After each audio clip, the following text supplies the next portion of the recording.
हे मेरे गुरुदेव मेरी नाव के पतवार तुम।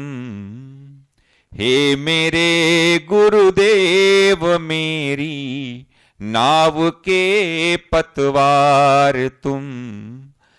थाम लो या छोड़ दो अब एक ही आधार तुम। हे मेरे गुरुदेव मेरी नाव के पतवार तुम। मैं भटकता जा रहा था राह में बिल्कुल अकेले। मैं भटकता जा रहा था राह में बिल्कुल अकेले। जिंदगी के द्वंद्व के लेकर के लाखों ही झमेले। अब तो यत्र न अन्यत् पश्यति न अन्यत् शृणोति न अन्यत् विजानाति स भूमा। अथ यत्र अन्यत् पश्यति अन्यत् शृणोति अन्यत् विजानाति तदल्पम यौ वै भूमा तदमृतम् अत यदल्पम तन्मर्त्यं स भगवा कस्मिन् प्रतिष्ठत इति स्वयमहिम्ने यदि वा न महिम्नि इति। यौ वै भूमा तत्सुखम, जो हर दृष्टि से पूर्ण है, चाहे जिस नज़रिए से आप देखो, देश की दृष्टि से पूर्ण है, काल की दृष्टि से पूर्ण है, वस्तु की दृष्टि से पूर्ण है, चेतन की दृष्टि से पूर्ण है, जो हर दृष्टि से पूर्ण है वही भूमा है। महत् निरतिशयम, निरतिशयम जिसकी कोई सीमा नहीं है, जिसमें कोई परिच्छिन्नता नहीं है, जिसमें कोई भेद नहीं है। तीन प्रकार का भेद मानते हैं, सजाति, विजाति और स्वगत। अपनी जाति वालों में भेद होता है। सजाति भेद माने जैसे एक गाय दूसरे गाय से अलग है, जाति एक ही है, लेकिन एक पशु और दूसरे पशु में फर्क है, जबकि जाति वही है। इसको हम कहते हैं सजाति भेद। विजाति भेद हाथी का और गाय से भेद है। पेड़ अलग है, जानवर अलग है, अलग अलग जाति हो गई, उसका भेद है। और स्वगत अपने ही भीतर, स्व माने अपने भीतर, हमारे अपने ही भीतर तमाम तरह के भेद हैं। पाँव की उंगली अलग, कान की बनावट अलग, आँख की बनावट अलग, ये स्वगत भेद है। ये तीन प्रकार का भेद होता है। अपनी जाति वालों में सजाति भेद, विजातीय भेद और स्वगत भेद। संसार की जितनी चीज़ आप पाओगे इनसे युक्त होगा। हर चीज़, हर वस्तु, उसका अपना सजाति भेद होगा, विजाति भेद होगा, उसके अपने। एक पेड़ की दो पत्ती भी एक जैसे नहीं होगी, कहीं ना कहीं फर्क होगा, वो स्वगत भेद होगा। एक ऐसा तत्व है जिसमें तीनों प्रकार का भेद नहीं होता, निरतिशयम, तीनों प्रकार का भेद नहीं। ना तो सजाति भेद, ना विजाति भेद और ना स्वगत, क्योंकि मूर्ति नहीं है, वो व्यक्ति ही नहीं है। इसलिए ये तीनों भेद से रहित वो भूमा बाहवी, बहुत व्यापक, जितना बड़ा की आप कल्पना कर सकते हो। कितने बड़े की? आकाश के जैसा, अंतरिक्ष के जैसा, वो उससे भी विशाल। जो महान है, समस्त भेदों से रहित है, सर्वव्यापक है, वही भूमा तत्व है। जो उस पूर्ण भूमा तत्व का अनुभव कर ले वही सुखी है।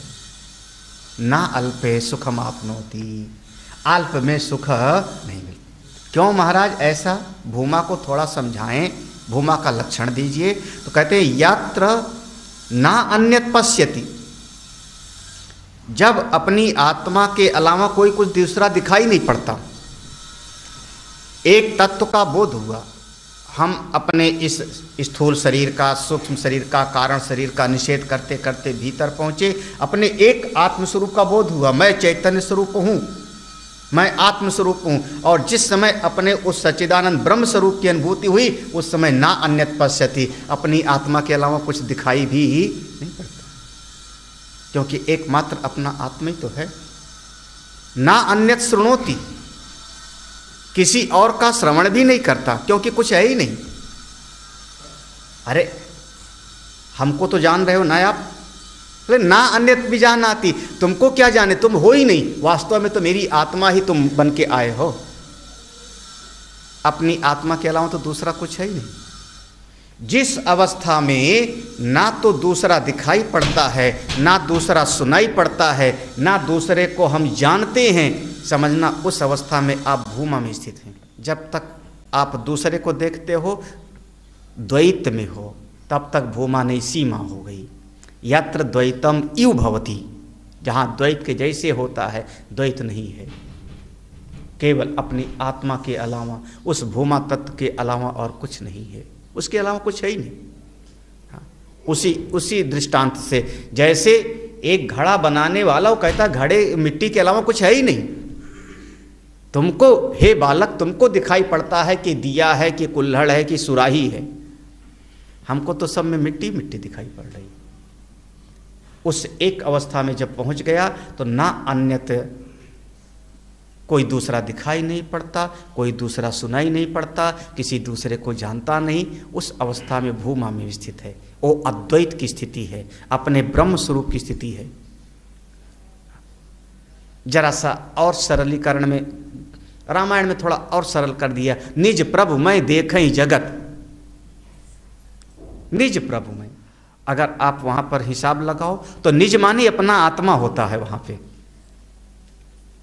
जो मेरी अपनी आत्मा है वही सर्वनियंता है, वही ईश्वर है, दूसरा कुछ नहीं है। वहां निज प्रभु का इष्ट देव नहीं माना गया।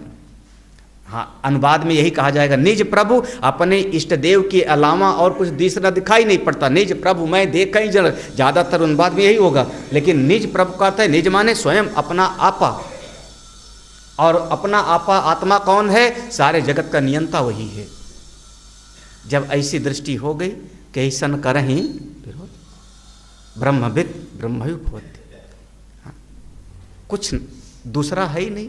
किसको जानूं, किसको जानूं, किससे राग करूं, किससे द्वेष करूं, सब केवल अपने ही तो है। अथ माने अलग, अलग से समझो। अगर आपने इस आत्मा को नहीं समझा तो यत्र अन्यत पश्यति, यत्र अन्यत पश्यति, अन्यत शृणोति, अन्यत विजानाति तदल्पम। जब आपने अपने से अलावा किसी और अन्य को देखा, अन्य को सुना, अन्य को जाना, वो अल्प ही होगा। क्यों अल्प होगा? क्योंकि आप उससे अलग तो हो ही गए। मैं तो अलग हो ही गया जब मैंने अन्य को देखा, अन्य को सुना, अन्य को जाना। इसका मतलब आपने उसको सीमित कर दिया, उसने आपको सीमित कर दिया। दोनों सर्वव्यापक नहीं हुए, अल्प हो गए।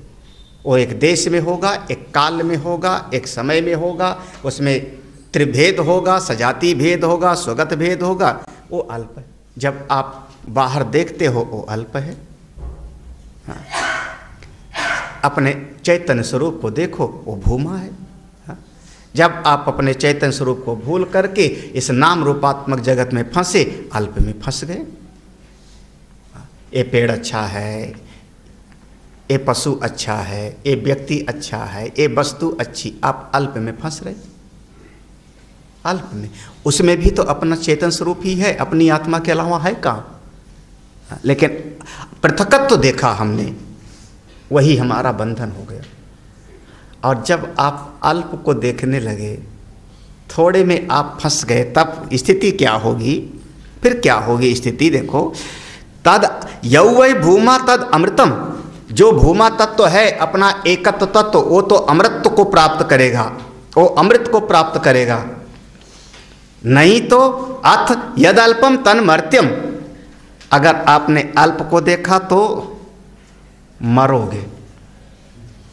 तन मर्त्यम, अल्प को देखा तो मरोगे, क्योंकि वो देश के अंतर हुआ, काल वस्तु से परछिन्न है तो कभी न कभी तो नष्ट हो जाएगी, विनाश हो जाएगा। तद मर्त्यम, जो जो आपको दिखाई पड़ता है सब मर्त्यम। क्यों? ना अन्यत शृणोति, ना अन्यत पश्यति, ना अन्यत विजानाति। वो भूमा है। इसका मतलब जो जो आप देखते हो वो मरेगा एक दिन, जिसको जिसको आप सुनते हो वो मरेगा एक दिन, जिसको जिसको आप जानते हो एक दिन मरेगा। तन्मर्त्यम यद अल्पम तन्मर्त्यम। वही 3 सूत्र लगा लो, अन्यति पश्यति, अन्यति शृणोति और अन्यति जानति। जो जो देखोगे आप, एक पक्का हुआ, जो जिसको देखोगे तन्मर्त्यम वो मरेगा, जिसको सुनोगे वो मरेगा, जिसको जानोगे वो, क्योंकि आपने अलग अलग देखा। सब अल्प ही, सारी दुनिया इसी में जी रही है, सारी दुनिया इसी में जा रही है। और जो मरण धर्मा है, मरने वाला है, विनाशी है, उससे कभी हमको सुख नहीं मिलता। एक भय की वृत्ति तो भीतर बैठी जाती है, ये भी मर जावेगा, ये भी मर जावेगा, ये भी मर जावेगा। न जाने आदमी कितना उपाय करता है कि हम कभी बुढ़ापा ना आवे शरीर में, खाते जाता है च्यवनप्राश। कुछ यही तो होगा खाए के लिए। जो ये मरने वाला है उसके लिए हम इतना परिश्रम करते हैं, जो जाने वाला है तन्मर्त्यम, जो मैं भूमा तत्व हूँ, इसमें कभी कोई परिवर्तन नहीं। ओ मेरा शुद्ध बुद्ध मुक्त स्वरूप है, ओ मैं सर्वव्यापक हूँ, अहम आत्मा गुणाकेश सर्वभूता सही स्थितः। मैं ऐसा एक अतिवादी नहीं, कह सकते हो अहम आत्मा, मैं आत्मा हूँ, सारे जगत के भीतर मैं स्थित हूँ। कभी जैसे स्वामी रामतीर्थ कहते थे, स्वामी रामतीर्थ के वचन हैं, वो कहते थे ये सूर्य को मैंने बनाया, चंद्रमा को मैंने बनाया, मैं ही चला रहा हूँ। लोग समझ नहीं पाते थे, वो समझते थे पागल है कुछ। अष्टावक्र महाराज कहते हैं जैसे समुद्र में हजार हजार तरंगे उठती हैं, सब उसी में लय हो जाती हैं, ऐसे मैं अनंत समुद्र स्वरूप हूँ, मुझ में हजार हजार विचार उठते हैं, हजार हजार दुनिया पैदा होती है और सब मुझ में ही लीन हो जाती है। मैं वो आत्मस्वरूप हूँ, मैं अनंत महाबोध हो, मैं ऐसा आत्मस्वरूप हूँ। कहाँ अल्प में हम फंसे पड़े, छोटी छोटी चीज़ों में। एक कपड़ा मिल जाए, एक वस्त्र मिल जाए, एक वस्तु मिल जाए, एक ये चीज़ मिल जाए, सब अल्प है। वो जा रहा है, अपने नाश होने की तरफ जा रहा है।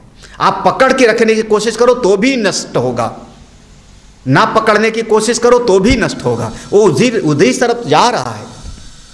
हर वस्तु अपने अभाव में जा रही है, अभाव की तरफ, काल की तरफ। हाँ, धीरे धीरे धीरे धीरे सरक रही। आप चाहे जितना पकड़ की कोशिश करो, चाहे घर हो, चाहे व्यक्ति हो, चाहे कोई चीज़ हो, आप पकड़ के रखने की कोशिश जम करके करता हूँ रही रहे, और वो अभाव में जा रहा है, धीरे धीरे अभाव में चला जाए। न जाने कितने हमारे शमशान घाट में चले गए, न जाने कितनी वस्तुएं नष्ट भ्रष्ट हो गई, न जाने कितनी चीज़ों को मैंने कबाड़ी को दे दिया, उसने जा करके उसको गला दिया होगा, न जाने कितने हमारे वस्त्र फट गए, फेंक दिया, सब अभाव में जा रहा है, अभाव चला जाए। किस बात से परेशान हो, किस बात से? जब सब जा ही रहा है तो उसके लिए दुखी क्यों?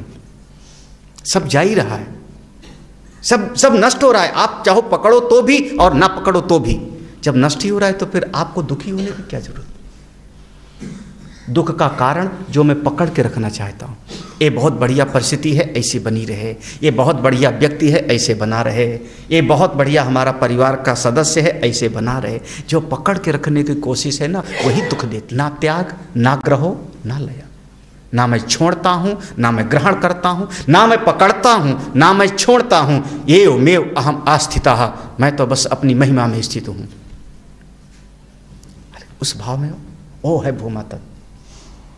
मत करो किसी को पकड़ने की कोशिश, हाँ, मत छोड़ने की भी कोशिश मत करो। ना भगाओ ना पकड़ो। एक संत का वचन था, ना सटो ना हटो। याद आया ना? ना सटो ना हटो। रोटी राम बाबा, ना सटो ना हटो। ना सटना है किसी से, सटना माने चिपकना, और ना भागना है। क्यों? क्योंकि आप सटोगे, चिपकोगे उससे तो भी वो बिछुड़ जाएगा एक दिन, हटोगे तो भी दुख होगा। मस्त रहो, महिमा में रहो, अपनी महिमा में। नासमझी में सारी दुनिया जी रही है। अगर आप सत्संग सुन के भी वैसी नासमझी में जिए तो क्या फायदा?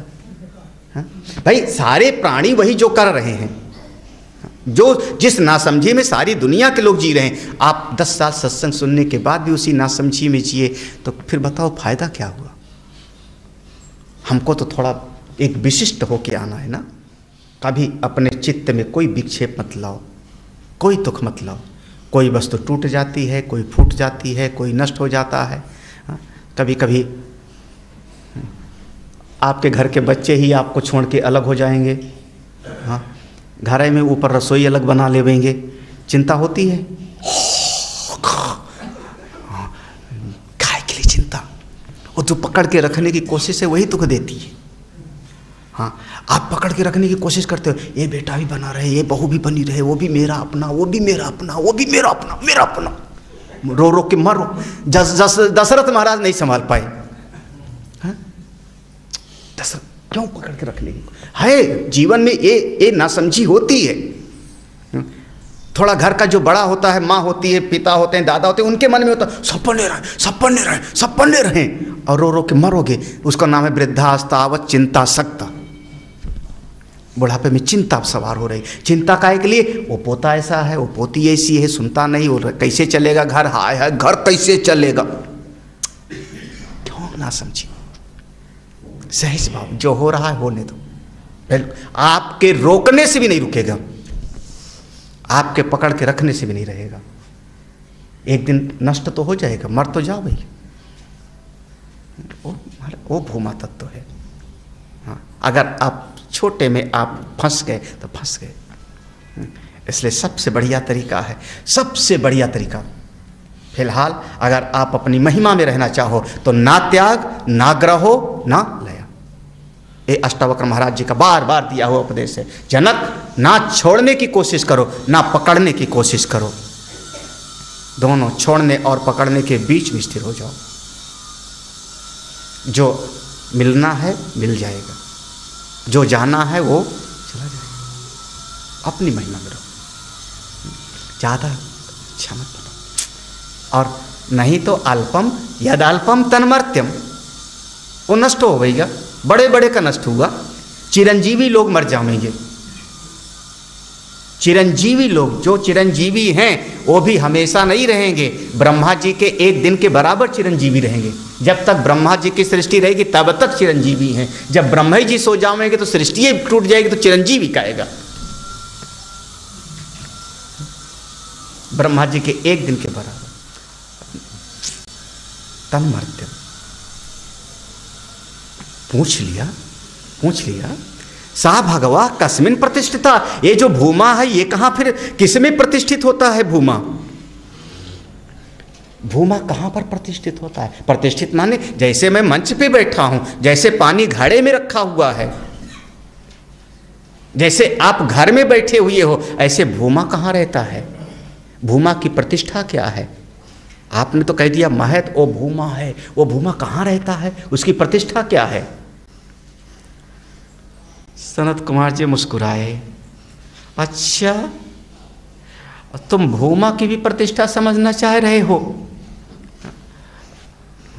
नारद यहीं सावधान हो जाओ, क्योंकि अगर हम पूछे आकाश का भी, आकाश कौन है? आकाश कहां पर स्थित है?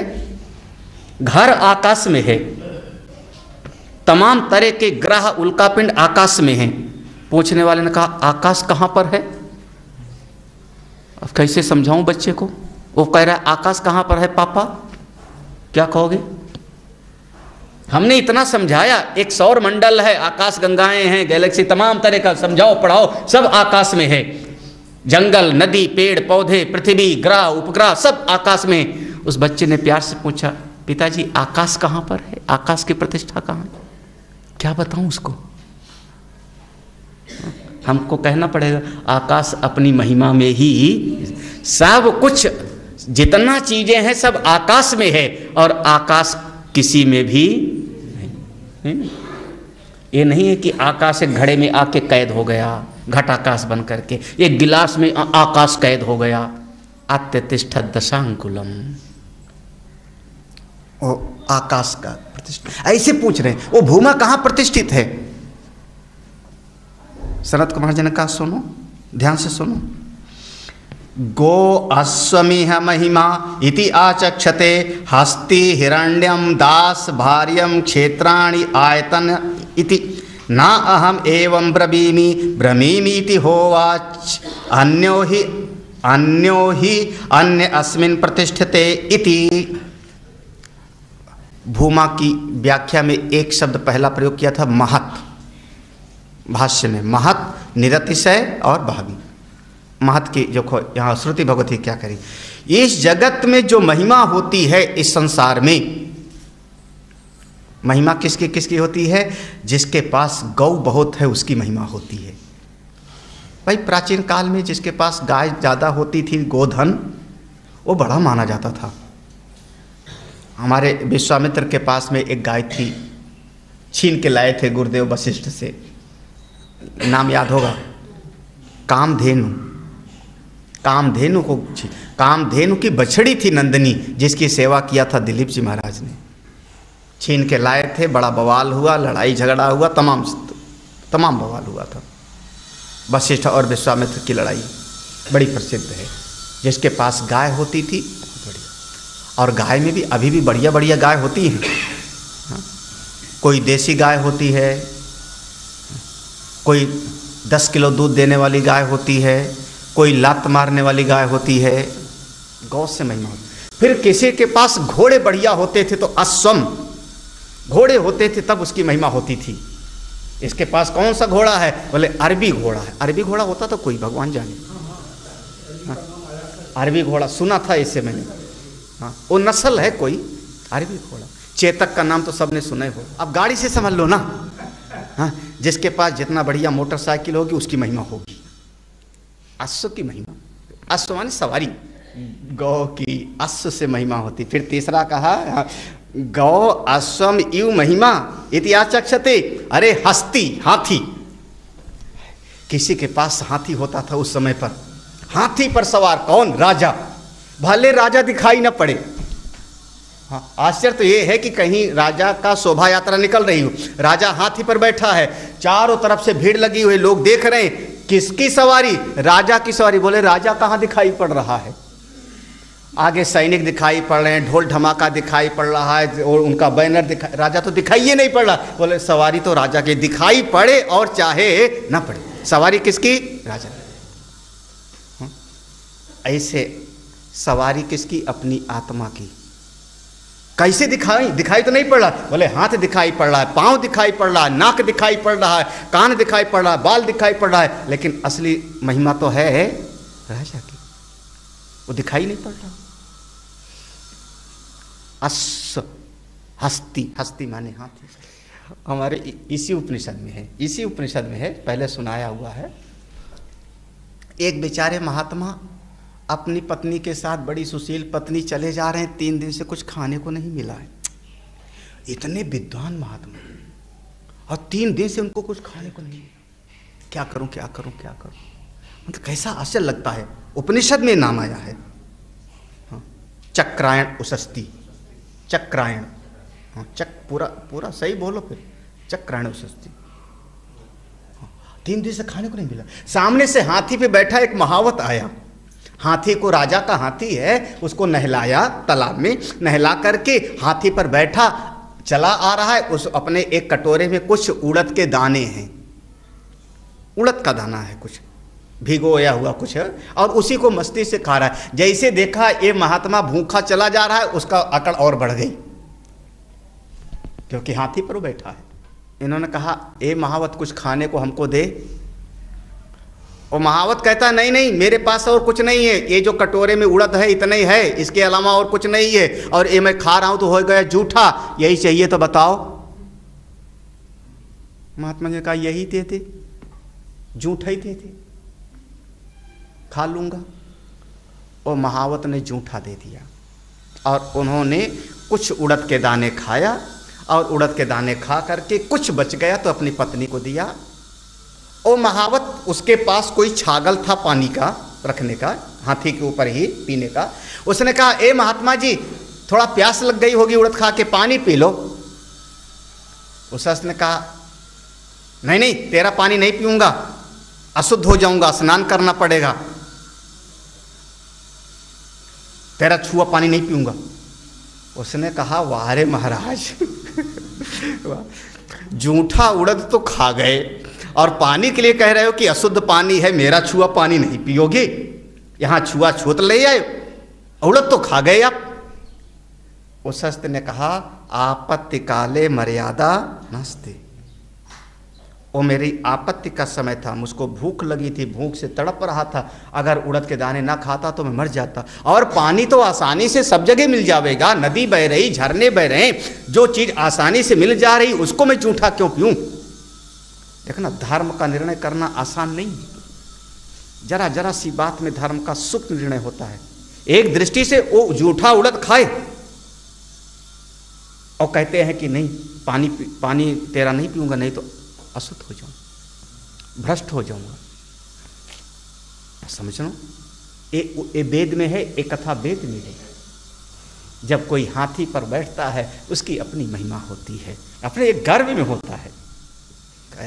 हाँ अच्छा, हाथी के बाद में हाँ, जिसके पास कुछ सोना होता है, हिरण्यम, उसकी भी अपनी महिमा होती है। क्या गले में सोने की चेन का, जिसके पास सोना होता है एक महिमा होती है उसकी। खरीद करके ले आए, उसको आप झाड़ पोंछ करके ले गए, लाकर में रख आए। फिर जब लड़के की शादी हुई तो बहू को सादर, आपके किस काम आया हो? आप तो रहे उसके चौकीदार के चौकीदार। भैया लिखा हुआ है हिरण्यम माने सोना, हिरण्यम माने होता है सोना। अच्छा, सोना नहीं, चलो ये महिमा के लक्षण है। आदमी दुनिया में इसी को दिखाता है ना, इसी से कहता है मेरी महिमा है। एक ने कहा किससे? दास, मेरे कितने नौकर हैं। अरे तुमको पता है, मेरा कपड़ा धोने वाला अलग, झाड़ू लगाने वाला अलग, खाना बनाने वाला अलग, दरवाजे पर 2 चौकीदार अलग। देखो मेरे पास कितना नौकरों के फौज है।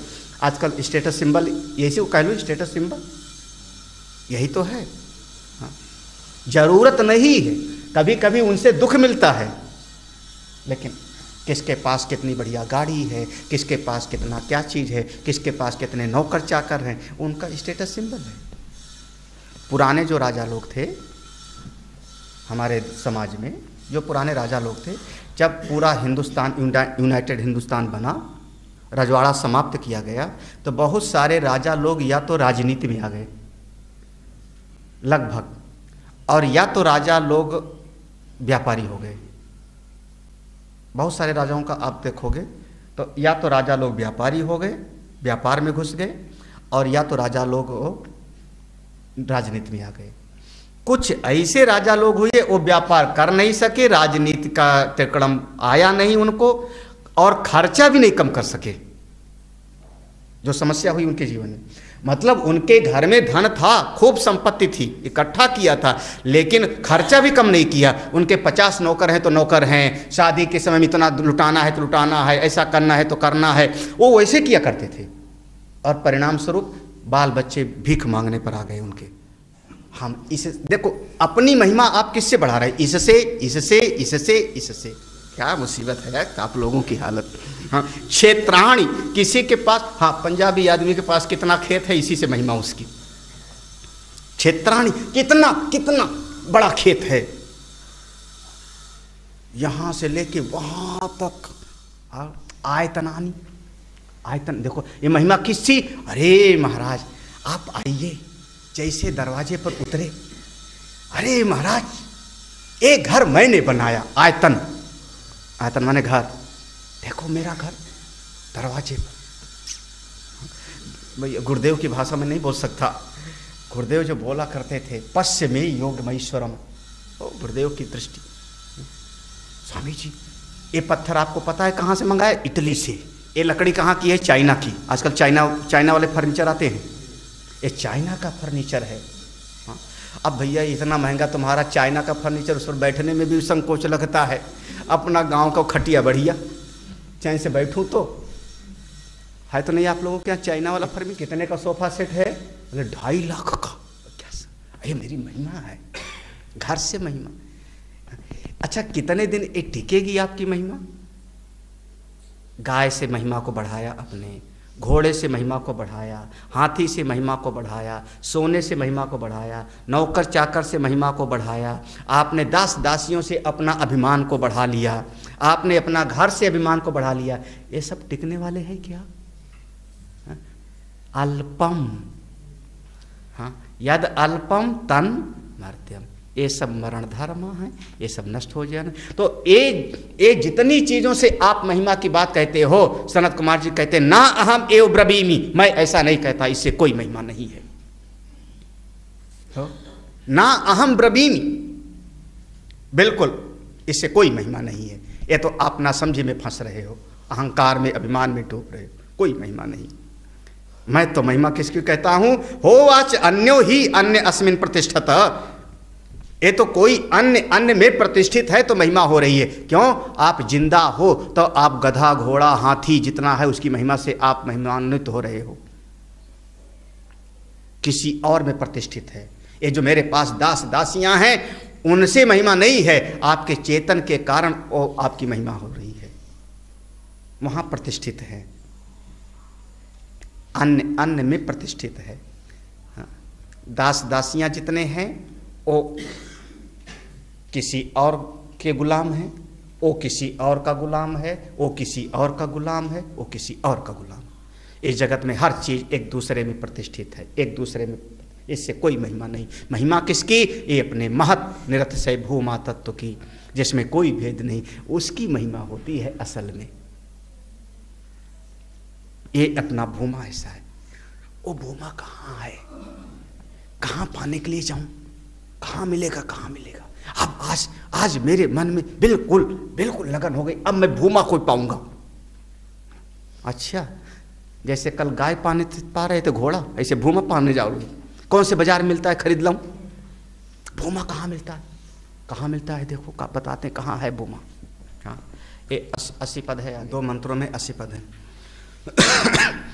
सा एवा अधस्ता सा उपरिष्टा सा पश्चात सा पुरस्ता सा दक्षिणता सा उत्तरता सा एवेदगुम सर्वम इत्यथा तो अहंकार आदेश एव अहम एव अध तद अहम उपरिष्टाद अहम पश्चाद अहम पुरस्ताद अहम दक्षिणतो अहम उत्तरतो अहम एव इदम सर्वम इति।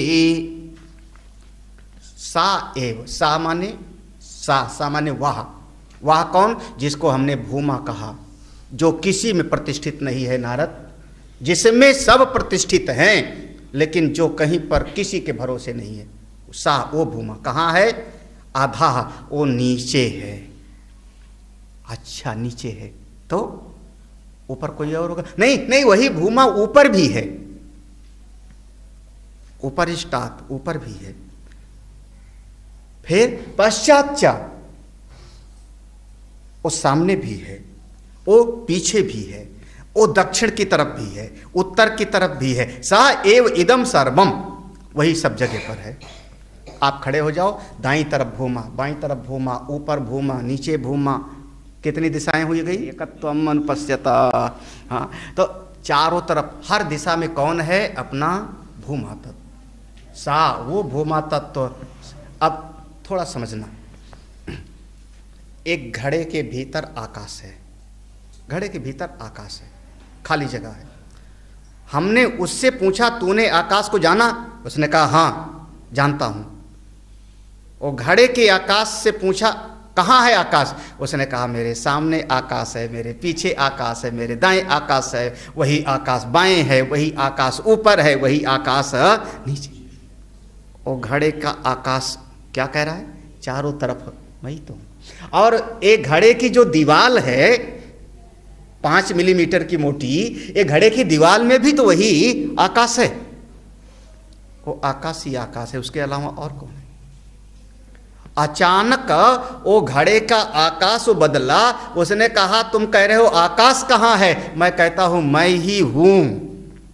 आज तक मैंने समझा था कि मैं घड़े में हूं, घड़ा का घड़े का आकाश। लेकिन अब समझ में आया कि मैं ही सामने हूँ, मैं ही पीछे हूँ, मैं ही दाएं हूँ। अथ अहंकार आदेशा एव अहम एव अधा तद अहम उपरिष्टाद अहम पश्चाद अहम पुरस्ताद अहम दक्षिणतः। मैं ही दाएं, मैं ही बाएं, मैं ही सामने, मैं ही ऊपर, मैं ही चारों तरफ हूँ। अभी तक जो हमने उस भूमा को अपने से अलग समझा था, अब हमने उस भूमा को अपना स्वरूप समझ लिया। हो गया ना 80? तुम वही हो, तत्वमसि, तत्वमसि। जो सारी सृष्टि का सत्य है वही आप। जैसे समुद्र का सत्य जलत्व है, एक बूंद का सत्य भी वो जलत्व ही है। चाहे एक बूंद देखो, चाहे सब। अगर जल से पूछो तो जल कहेगा मैं दाएं, मैं बाएं, मैं ऊपर, मैं नीचे, चारों तरफ तो मैं। बिल्कुल उसी प्रकार से अभी तक जीव अलग था, ईश्वर अलग था, भूमा अलग था। अब भूमा और ये जीव दोनों एक हो। उसने क्या कहा, मैं समझ गया जैसे चेतन मैं हूं, जैसे वो भूमा सब जगह पर है, ऊपर नीचे कोई भेद नहीं, तीनों प्रकार का भेद नहीं, सजाति विजाति स्वगत कोई भेद नहीं भूमा में, वो मुझ आत्मा में भी कोई भेद नहीं। तो इसलिए ये जो मैं हूं वही भूमा है। अहम भूमा अस्मि, मैं भूमा हूं। जरा सा एक कदम और बढ़ाया, अच्छा तुम जो जीव हो वही, कल पूछा था ना किसी ने, वो जो जीव आता है अविनाशी, हाँ, जो जीव है वही भूमा। अरे नहीं, अब देखो, फिर देखो, ये जिसको आज तक मैं जीव समझता था वो जीव नहीं, वही तो अपनी आत्मा। ना समझी के कारण मैंने जीव समझ रखा था। कल किसी ने मोबाइल पर पूछा, स्वामी जी द्वा सुपर्णा सयुजा सखाया, इसका अर्थ क्या है? हमने कहा अब इसका अर्थ समझने के लिए बैठना पड़ेगा। द्वा सुपर्णा, एक वृक्ष पर दो पक्षी हैं, सयुजा जुड़े हुए हैं। हाँ, इसको समझने के लिए समय चाहिए। हाँ, तो अभी तक हम जीव अपने आप को अलग और भूमा को अलग समझे थे। अब इस जीव को भूमा से एक कर दिया। अब जो जीव था वो बोले अभी जीव जीव नहीं रहा, बल्कि यही तो अपना आत्मा। कैसे? जैसे एक नज़र से देखा, एक किताब होती थी गांव में बिकती थी, वो याद आ जाता है मुझको, बसों पर बेचते थे। एक ऐसे किताब करता था तो बीरबल दिखाई पड़ते थे, और ऐसे किताब करता था तो सरदार जी। हाँ, देखा होगा किसी ने तो। हाँ? अभी भी हमारे सत्संग हाल में फोटो लगी है। ऐसे देखो, ऐसे देखो तो हमारे जो है राधा जो पानी भरने जा रही हैं घड़ा लेकर के, ऐसे देखो तो कुछ और है ना, राधा कृष्ण। मतलब एक एंगल से देखो तो ऐसा, एक एंगल से देखो तो एक ही फोटो है। आजकल बहुत ऐसे बन रही हैं, 3D में बहुत सारी बन रही। एक एंगल से देखो तो ऐसा और दूसरे एंगल से देखो तो ऐसा। तो जब आप एक नज़र से देखे थे तो जीव, आज तक जिसको जीव समझते थे, अब उसको दूसरी दृष्टि से देखो तो वही जीव ही तो आत्मा है। कब? जब ये जीव बाहर के विषयों की तरफ दौड़ने लगा, आंख से कान से तो हो गए जीव, और जब बाहर की दौड़ खत्म हो गई तो आप हो गए आत्मा।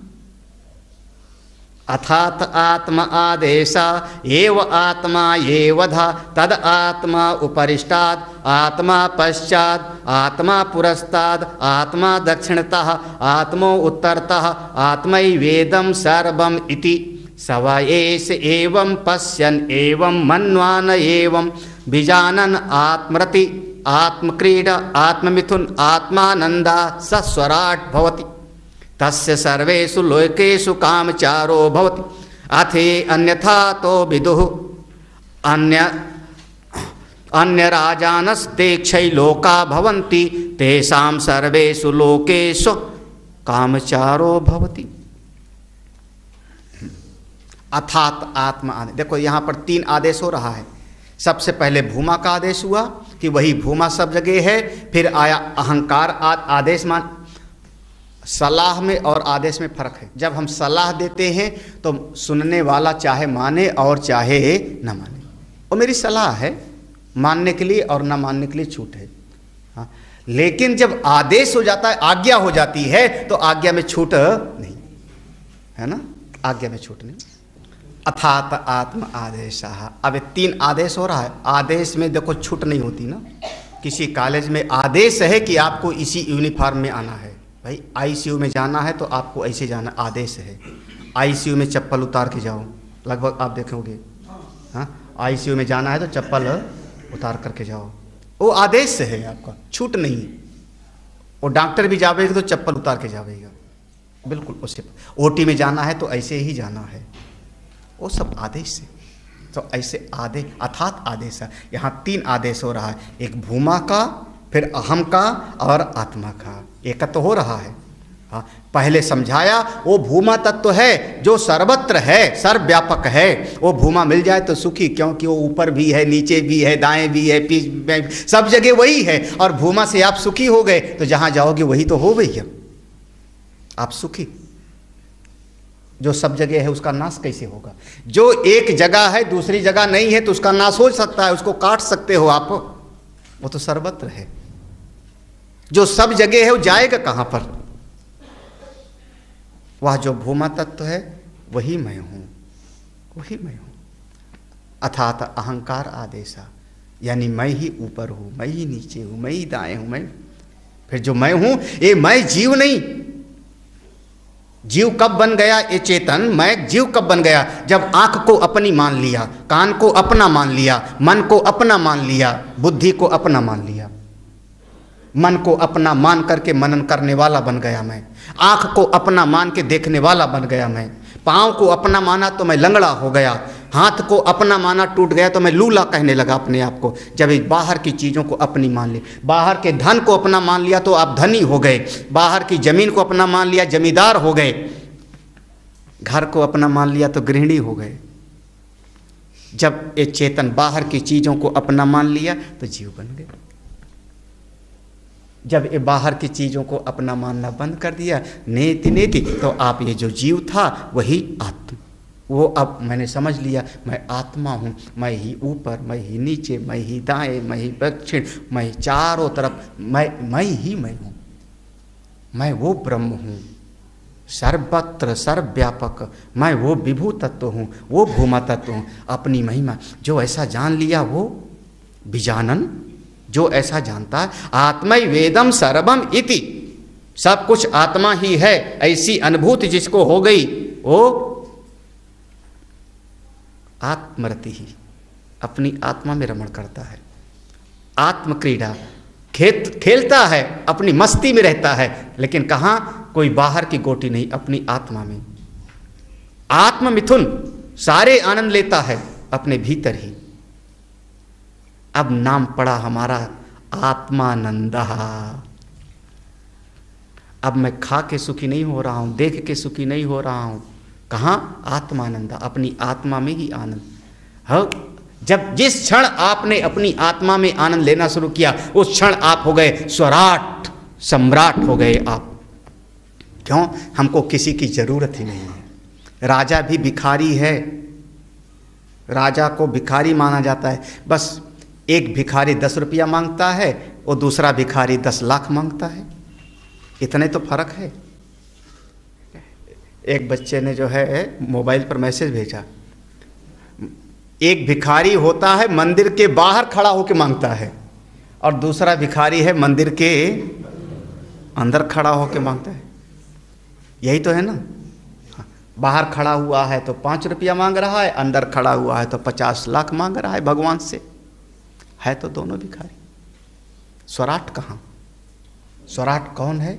जो अपनी महिमा में, किसी से कोई चाह ही नहीं, कोई चाह नहीं, अपनी महिमा में सर्वाट भवति। हम सब दूसरे से मांग, तुम हमको प्रेम करो, तुम हमको ज्ञान दो, तुम हमारा ध्यान रखो, तुम सब भिखारी, सारा जगत भिखारी। दे सको तो जितना दे सको तो कोई चाह ही ना हो, सब स्वराट हो। जा ही न चाही कब हो कछु, तुम सन सहज सनी। हाँ, ऐसा कोई हो। हमको तब कहना पड़ा भगवान को कि कपि से, हनुमान से मैं ऋण नहीं, क्योंकि वो मेरे लिए सब कुछ कर दिए और हमने उनको कुछ दे भी नहीं पाए। हनुमान जी का कर्जा राम जी पर है, हमारे एक महात्मा बड़े प्यार से सुनाते हैं, हमने कहीं सुनाया था, बहुत प्यार से सुनाया उन्होंने, कि जब सारे बंदर भालू को विदा करने लगे अयोध्या में, सब बंदर भालू को जाओ जाओ, अंगद को विदा किया, सुग्रीव को भी, जाम्बवान सब विदा हो गए, तो किसी ने कहा हनुमान जी को विदा करो। भगवान ने कहा मैं कैसे विदा करूं हनुमान जी को, मैं कैसे विदा करूं, क्योंकि मैं तो उनका कर्जदार हूं। हाँ? भाई अगर किसी से हमने 1000 रुपया लिया कर्जा और 5 साल हो गया मैंने उसको चुकाया नहीं, और एक दिन वो मेरे दरवाजे पे आके बैठ जावे, तो मैं क्या कहूँगा, उठ के जाओ यहाँ से। हाँ? हिम्मत है? अरे वो कहेगा कर्जा लाओ मेरा, मैं जाता हूँ। ज़्यादातर आदमी पीछे के दरवाजे से मुँह छुपा के भाग जावेगा। लगभग अगर मेरे दरवाजे पर मेरा जिससे कर्जा लिया है वो बैठ जाए तो आदमी मुंह छुपाएगा, या तो पैसा दो। भगवान कहते हैं मैं इनको कैसे कहूँ कि चले जाओ, क्योंकि इनका तो कर्जदार मैं हूँ। जब सीता जी का वियोग हो गया था तो यही तो मिलाने वाले थे, मैं कैसे कहूँ, नहीं इनको मैं नहीं कह सकता। संत के भाव बड़े बढ़िया।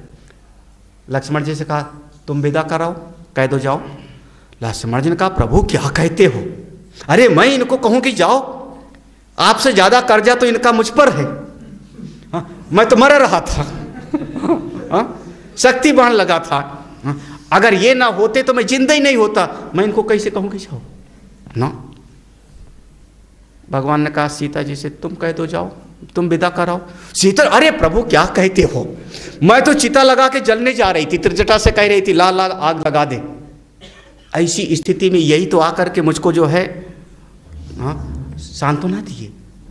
इनका ऋण तो मैं कभी चुका, और कभी कुछ मांगा भी तो नहीं ना, कभी कुछ बदले में मांग लेते तो कर्जा बराबर, मांगा भी नहीं, मेरे लिए किया और कुछ मांगा भी नहीं, मैं नहीं कह सकती।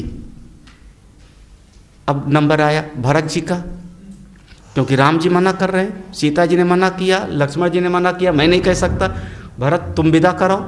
अरे प्रभु क्या कहते हो, मैं 14 साल में एक दिन बाकी था, उसी दिन चिता बनाने जा रहा था मैं, रहा एक दिन अवधि कर अतियारतपुर। उसी समय तो ये हनुमान जी आए, इन्होंने सूचना दिया मेरे प्राण आए कि प्रभु आ रहे हैं। मैं इनको कैसे कहूँ, इनका तो मैं ऋणी हूँ, मैं नहीं कह सकता। भगवान ने कहा जब तुम सब नहीं कह सकते तो मैं कैसे कहूँ मैं कैसे कहूँ। सब ने तय किया, फिर इनको जैसी इनकी मर्जी हो कैसे करो। क्यों? क्योंकि कुछ चाहिए नहीं किसी से, ना तो सीता जी से कुछ चाहिए, ना राम जी से कुछ चाहिए, ना लक्ष्मण से कुछ चाहिए, ना भरत से कुछ चाहिए, जितना होता है कर देते हैं, और कभी कोई चाहिए नहीं। वो है स्वराट, स्वराट भवती, क्या महिमा है। अपने स्वामी आप स्वयं हो गए। स्वराट माने मैं अपना स्वामी, मुझको चलाने वाला और कोई नहीं है, मेरी चाबी किसी दूसरे के हाथ में नहीं है, मेरा रिमोट किसी के हाथ में नहीं है, अपनी मर्जी से संत चलते हैं। हमारे संतों ने कहा वाह वाह रे मौज फकीरा दी। आपको हाँ, हमारे रविन्द्रनाथ ने गाया डाक छे आवाज दो, कोई साथ चलता है तो बहुत बढ़िया, नहीं एकला चलो रे, कोई साथ चलता है तो बहुत बढ़िया, नहीं चलता जाओ, अपनी महिमा में है सब। वो स्वराट भवती, अपेक्षा ही नहीं किसी से, भाई वो स्थिति प्राप्त हो जाए, स्वराट बहुत बढ़िया। अपने स्वराट माने अपना स्वामी मैं स्वयं, मुझको चलाने वाला कोई दूसरा नहीं है, अपनी मर्जी के मालिक।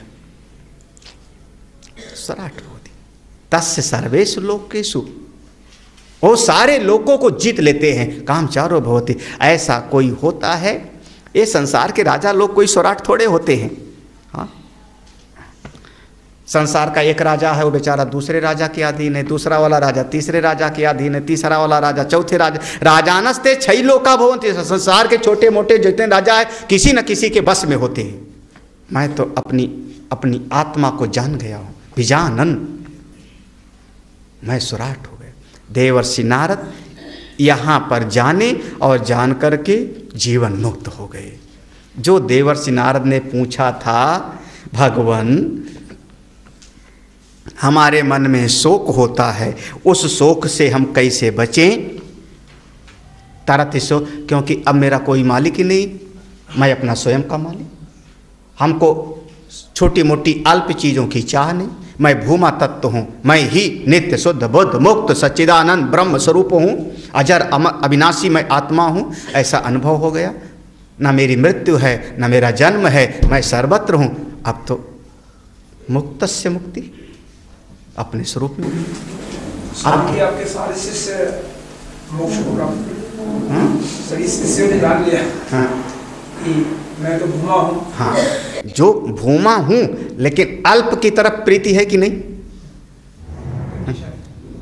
भाई?